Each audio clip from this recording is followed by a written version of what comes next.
Out on parole in Quebec after serving 4 years for stealing, Dennis Giamatti returns home to find that his wife Therese has told his daughter Mikey he has died of cancer.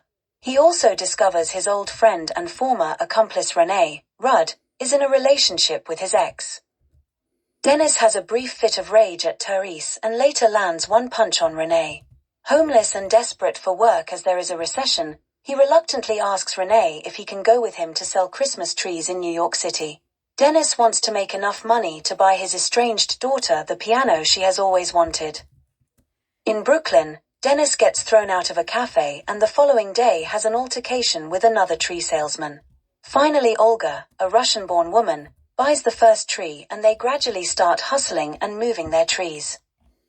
Olga asks Dennis to straighten the tree as an excuse to the house where she cleans for a couple of dentists, offering him food and a shower.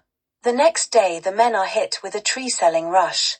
Amidst the sales, Renee's wife Marie calls, letting him know she wants him to sign the divorce papers. Upset, he takes off for a few days, so Dennis is left in charge.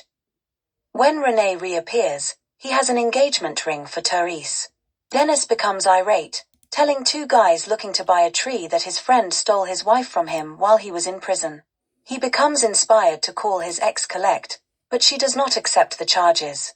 Distraught, he visits Olga the next day and asks her to help him find his daughter a piano. Olga visits them at their tree-selling lot with vodka, and she, Renee, Dennis and Zomo, an African who had helped with the tree-selling, drink through the night.